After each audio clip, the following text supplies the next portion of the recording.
ఎమ్మెల్యేల అనర్హత పిటిషన్లపై తెలంగాణ హైకోర్టు ఇవాళ మరోసారి విచారించనుంది. Khairatabad MLA Danam Nagender, station Ghanpur MLA Kadiyam Srihari, Tellam Venkatrao, Bhadrachalam ఎమ్మెల్యేల పిటిషన్లపై హైకోర్టు విచారణ జరపనుంది. బీఆర్ఎస్ పార్టీలో గెలిచి కాంగ్రెస్ పార్టీలోకి వెళ్లిన ఎమ్మెల్యేలపై స్పీకర్ అనర్హత వేటు ప్రకటించాలని కోరుతూ Kukatpally MLA KP Vivekananda Goud, Huzurabad MLA పాడి కౌశిక్ రెడ్డి పిటిషన్లు వేశారు. ఈ పిటిషన్లపై న్యాయస్థానం ఈ రోజు విచారణ చేయనుంది. గత విచారణలో స్పీకర్కు ఆదేశాలిచ్చే అధికారం హైకోర్టుకు లేదని ఏజీ తెలిపారు. సస్పెన్షన్, వేటు వంటి నిర్ణయాలు స్పీకర్ పరిధిలోకే వస్తాయని ఏజీ అన్నారు. కాగా స్పీకర్ గడ్డం ప్రసాద్ కుమార్ కు ఫిర్యాదు చేసినా పట్టించుకోవడం లేదని పాడి కౌశిక్ రెడ్డి, కేపీ వివేకానంద గౌడ్ కోర్టు దృష్టికి తీసుకెళ్లారు. అనర్హతపై 3 నెలల్లో నిర్ణయం తీసుకోవాలని సుప్రీంకోర్టు తీర్పులున్నా పరిగణలోకి తీసుకోవడం లేదన్నారు. దీనిపై ఇవాళ హైకోర్టులో విచారణ జరగనుంది.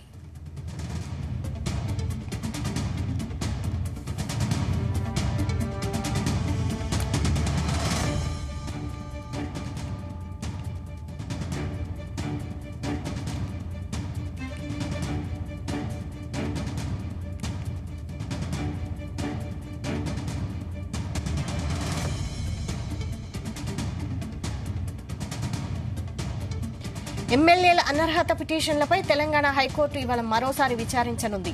దీనిపై మరింత సమాచారం మా ప్రతినిధి రవితేజ అందిస్తారు. రవితేజ, పాడి కౌశిక్ రెడ్డి వేసినటువంటి పిటిషన్ ఈ రోజు విచారణ జరిగేటువంటి అవకాశం ఉంది.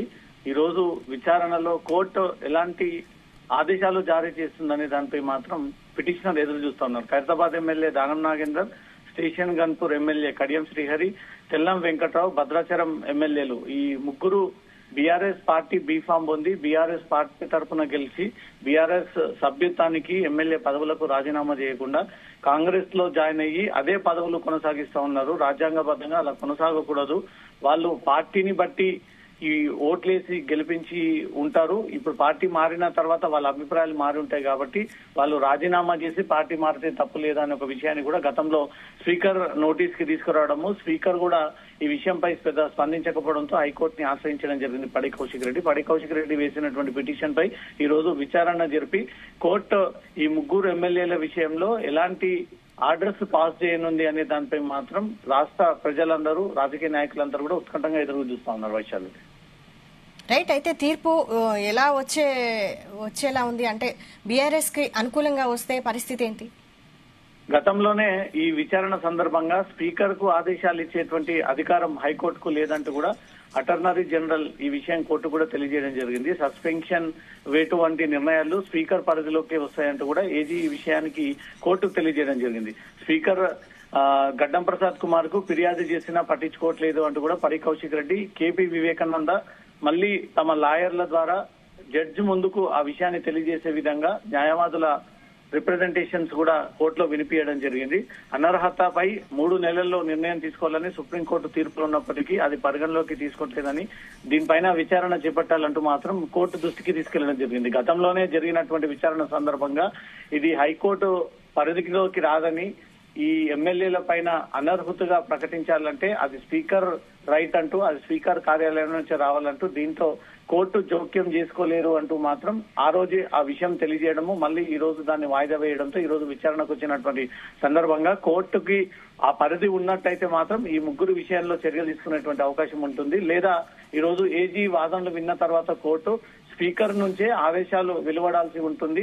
ఈ రాజకీయ పరమైనటువంటి వ్యక్తుల పైన కోర్టు నిర్ణయాన్ని తీసుకునేటువంటి అవకాశాలు ఉండవంటూ ఆ రకంగా పిటిషన్ ని తిరస్కరిస్తారా, లేదా కోర్టు ఈ పిటిషన్ పై మీరు స్పీకర్ ని కలవాల్సి ఉంటుంది, స్పీకర్ ద్వారానే ఈ ఆదేశాలు రావాల్సి ఉంటుంది అనే దానిపై కోర్టు ఆదేశిస్తుంది అనే దానిపై మాత్రం ఈ రోజు జరిగేటువంటి విచారణను బట్టి ఒక క్లారిటీ వచ్చేటువంటి అవకాశం ఉంది. స్పీకర్ పట్టించుకోవట్లేదని ఆరోపిస్తున్నారు కదా. ఒకవైపు స్పీకర్ నోటీస్ కి తీసుకెళ్లారు. స్పీకర్ కి అనేక సార్లు ఈ ఒక పార్టీలో బీఫామ్ పొంది ఒక పార్టీలో గెలిచి ఇంకో పార్టీకి మారారు. పార్టీకి రాజీనామా చేసి ఆ పదవులని వదులుకొని వీళ్ళు ఒక కార్యకర్తలుగా పార్టీలో జాయిన్ అవ్వాలి. అవే ఎమ్మెల్యే పదవులతోటి ఇతర పార్టీ జాయిన్ అవ్వడంపై మాత్రం ఇది రాజ్యాంగానికి వ్యతిరేకంగా వ్యవహరిస్తున్నటువంటి ప్రజాప్రతినిధులు. వీరిపై వెంటనే ఎమ్మెల్యే పదవులను తొలగించి వాళ్ళని అనర్హులుగా ప్రకటించాలంటూ కూడా స్పీకర్ ఆదేశాలు ఇవ్వండి అంటూ కూడా గతంలో బీఆర్ఎస్ నాయకులు స్పీకర్ ని కలిసినప్పటికీ స్పీకర్ నుంచి ఎలాంటి ఇప్పటి వరకు ఆదేశాలు రాకపోవడము, ఎలాంటి మెసేజ్ కూడా బయటికి రాకపోవడంతో స్పీకర్ నోటీస్ కి తీసుకెళ్లినా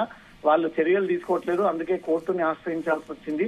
కోర్టు ద్వారా అయినా ఈ రకంగా ఎమ్మెల్యేలకు ఎవరైతే తప్పుడుగా వీళ్ళు ఒక పార్టీ నుంచి ఒక పార్టీకి వెళ్లి ఆ పార్టీని మోసగిస్తా ఉన్నారో వారిపైన చర్యలు తీసుకోవాలంటూ మాత్రం కోర్టు దృష్టికి తీసుకెళ్లింది. కోర్టు 2 సార్లు విచారించింది. ఈసారి విచారణలో తమకు సంబంధం లేదు అంటూ కూడా ఆల్రెడీ కోర్టు ఈ విషయం పిటిషనర్ కి తెలియజేసింది. అయినప్పటికీ స్పీకర్ నోటీస్ కి తీసుకెళ్లినా పట్టించుకోకపోవడంతో దీనిపైన విచారణ జరిపి ఖచ్చితంగా తమకు అనుకూలమైనటువంటి ఆదేశాలు ఇవ్వండి అంటూ మాత్రం కోర్టు దృష్టికి తీసుకెళ్లారు. కాబట్టి కోర్టు ఈ రోజు ఏ రకమైనటువంటి తమ అభిప్రాయాన్ని వ్యక్తం చేస్తుంది అనేది మరి కాసేపట్లో ఒక క్లారిటీ రానుంది. అయితే ఇంతకు ముందే కేటీఆర్ కూడా హైకోర్టులో ఏ నిర్ణయం రాకపోతే సుప్రీంకోర్టు కూడా వెళ్తామని అన్నారు కదా, మరి సుప్రీంకోర్టు కూడా వెళ్లే అవకాశం ఉందా? మొత్తం కాన్స్టిట్యూషన్ ఆఫ్ ఇండియాలో ఎమ్మెల్యేలు ప్రజలను ఎన్నుకునేటువంటి ప్రజాప్రతినిధులు.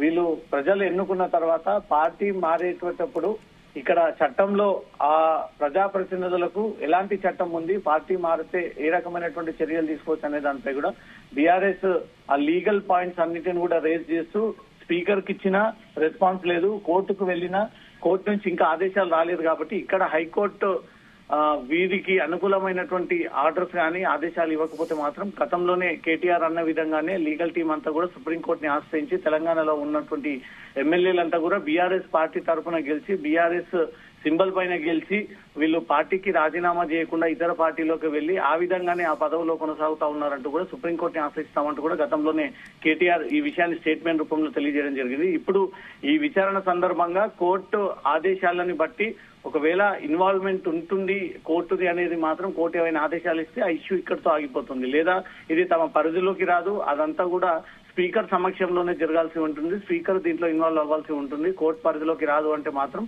ఈ విషయం అన్నిటి కూడా మళ్లీ తీసుకెళ్లి సుప్రీంకోర్టులో దాఖలు చేస్తూ సుప్రీంకోర్టులో కూడా పిటిషన్ దాఖలు చేసి ఈ 3 ఎమ్మెల్యేల పైన ఖచ్చితంగా చట్టపరమైనటువంటి చర్యలు తీసుకోవాలి, వాళ్ళని అనర్హత వ్యక్తులుగా ప్రకటించాలి కోర్టు అనే ఉద్దేశంతో ఈ పిటిషన్ దాఖలు చేయడం జరిగింది. ఈ రోజు కోర్టు ఇచ్చేటువంటి నిర్ణయాన్ని బట్టి తదుపరి బీఆర్ఎస్ నాయకులు ముందు ప్రొసీజర్ గా వెళ్లేటువంటి అవకాశాలు ఉన్నాయి. వైశాలి.